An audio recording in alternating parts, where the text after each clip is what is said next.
राम भक्ति कहे कि शिव भक्ति कहे कि कृष्ण भक्ति कहे, भक्ति ही सूरसरी। सूरसरी मतलब माता गंगा, माता भागीरथी, देव नदी, देवप्रिया, शिवप्रिया, ऋषि मुनियों की अति आदरणीय सरिता, जिनको हम माता गंगा कहते हैं। और हम सभी माता गंगा के तट पर कथा का गायन करके आ रहे हैं। लगातार भगवान महादेव की कथा का गायन किया और वहां से लेकर यहां प्रयाग में पहुंच गए। इसलिए कथा भी एक गंगा है, जिनको कथा गंगा, जिनको ज्ञान गंगा कहा जाता है। इसलिए ऐसा कोई संकुचित भाव ना करे कि भाई ये तो राम जी के लिए कहा है। नहीं नहीं, राम कहो, कृष्ण कहो, शिव कहो, विष्णु कहो, कोई भी देवी देवता हमारे लिए सब आदरणीय है। कोई देवता के लिए कोई छोटा भाव हमारा नहीं है, सभी देवताओं के लिए हमारा संपूर्ण समान भाव है। इसीलिए तुलसी ने राम भक्ति की बात की है। राम भक्ति सूरसरी धारा, राम भक्ति सूरसरी धारा, सरसरी ब्रह्म विचार प्रसारा, सरसरी ब्रह्म विचार प्रसारा। धर्म का प्रचार प्रसार करना हो सरस्वती, परमात्मा के प्रति हमारा आदर हो स्वयं माता यमुना। तो हम सभी महादेव के चरणों में आदर करते हुए शिव महापड़ कथा का प्रारंभ करेंगे। मैंने बीच में से एक श्लोक उठाया है। कथा का क्या आदर है, कथा की क्या महिमा है, कथा की क्या गरिमा है। इसमें कहा है संपूर्ण तीर्थों में आप स्नान कर। इसमें प्रयाग भी आ गया, हमारी सप्त गंगा भी आ गई, इसमें 12 ज्योतिर्लिंग भी आ गए, 68 तीर्थ इसमें आ गए, सभी उप तीर्थ भी आ गए और सभी ज्योतिर्लिंग स्थान भी आ गए। और करोड़ों गायों का दान करें और बहुत सारे पुण्य यज्ञ करें। सब कुछ पुण्य सिर्फ शिव कथा सुनने मात्र से मिलता है। शिव महापड़ ग्रंथ में से मैंने श्लोक उठाया, बीच में से उठाया है, क्योंकि भगवान व्यास जी ने शिव महापड़ ग्रंथ में अंदर बीच बीच में कथा सुनने की महिमा डालते रहे। ऐसा नहीं कि शिव महापड़ ग्रंथ के प्रारंभ में ही कथा श्रवण करने की महिमा है। और शिव महापड़ अंतर्गत बहुत सारे ऐसे श्लोक हैं जिनमें कथा सुनने की एक महिमा विशेष प्रकार की रहती है। हम लोग 1 करोड़ गायों का दान नहीं कर सकते ना, हम करोड़ों यज्ञ भी नहीं कर सकते, और सभी तीर्थों में स्नान करने का सौभाग्य सबको नहीं मिलता ना। तो संपूर्ण सभी तीर्थों में आप स्नान करें, एक यज्ञ नहीं करोड़ों करोड़ों यज्ञ करें, एक गाय नहीं करोड़ों गायों का आप दान करें। जो पुण्य मिलता है वो पुण्य सिर्फ महादेव की कथा श्रवण करने मात्र से मिलता है। मैं नहीं कह रहा हूं, और जो आपके समक्ष में कहूंगा सब कुछ सिद्धांत के साथ, आधार के साथ और श्लोकात्मक उसका जवाब देकर ही कहूंगा मैं, क्योंकि व्यासपीठ है, भगवान व्यास के प्रसाद का वितरण है। व्यासपीठ किसको कहते हैं? जहाँ भगवान व्यास ने दिया हुआ प्रसाद उसका वितरण करना, जन जन तक पहुंचाना, इसके लिए व्यासपीठ है। यहाँ बैठकर इस श्रेष्ठ तीर्थ में आकर मैं लौकिक बातें करता रहूं आपके समक्ष, मैं संसार की बातें करता रहूं आपके समक्ष, तो ये योग्य नहीं है, अयोग्य है। इसलिए भगवान व्यास जी की रचना है। शिव कथा सुनने से क्या होगा, महादेव की कथा श्रवण करने से क्या होगा, उसके बारे में कहा है।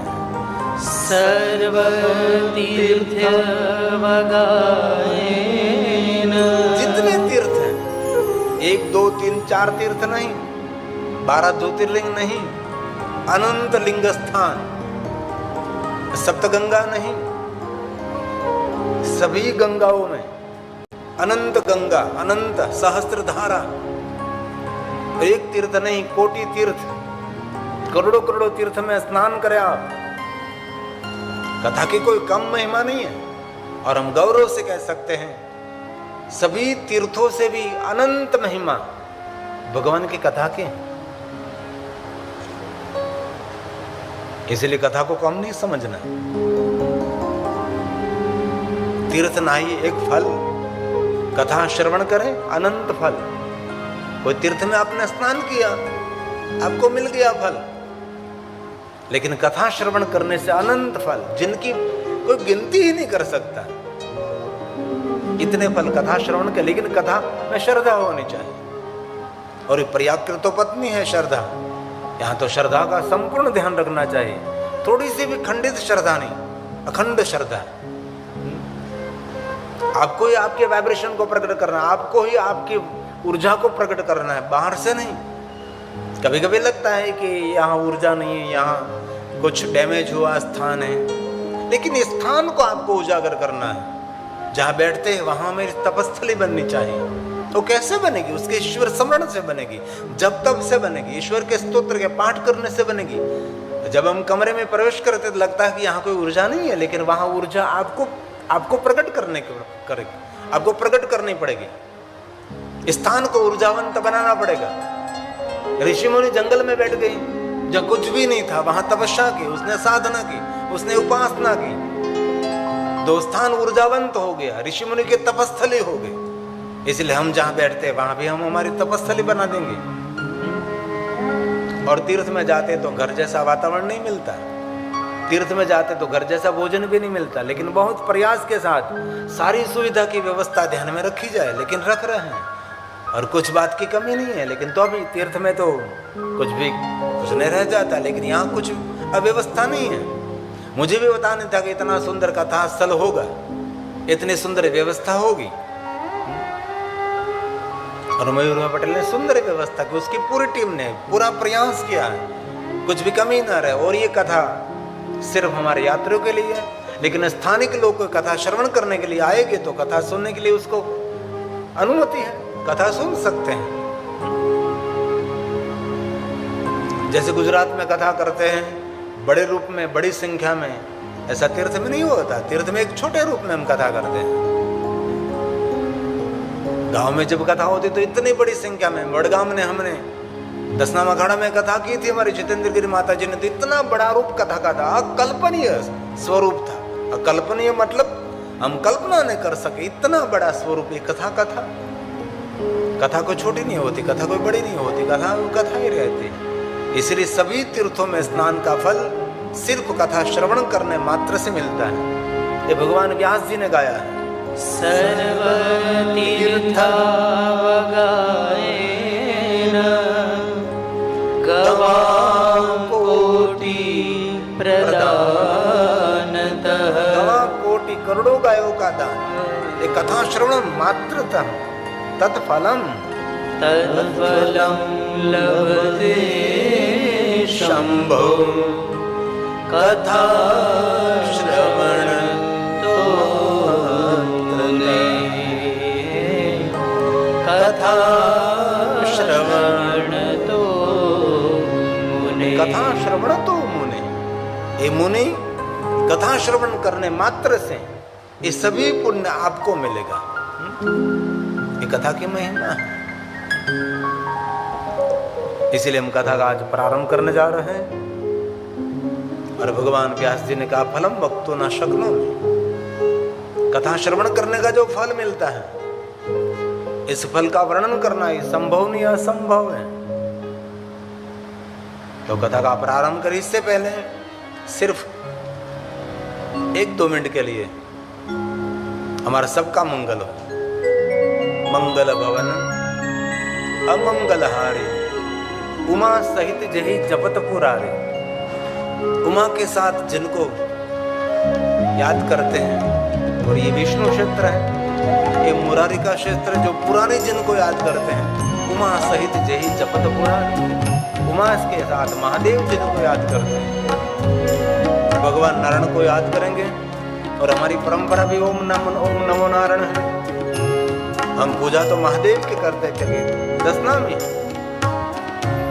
और जितेंद्र गिरी महाराज माता जी का अखाड़े का नाम भी 10 नाम चुना अखाड़ा है। आइए भाव से और आदर के साथ। मंगल भवन अमंगल हारी, उमा सहित जे जपत पुरारी।